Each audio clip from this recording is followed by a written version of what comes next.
הדובון המתוק שלי עזר לדבורה, והוא הושיט ליד כשהיא הייתה בצרה. איתו הצלחתי לשוט במטריה פשוט. זה הדובון המתוק שלי. הדובון המתוק שלי השיב בבטחה את התינוק לאמו וקנגקו שמחה. שכנע את חזר זיר, את הזנב להחזיר. זה הדובון המתוק שלי.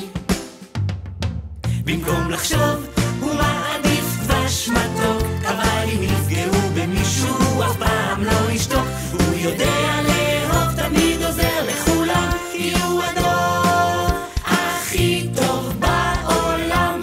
היי חברים, אנחנו מזמינים אתכם אלינו ליער 100 עצים להצגה הכי מתוקה שיש. פו הדוב!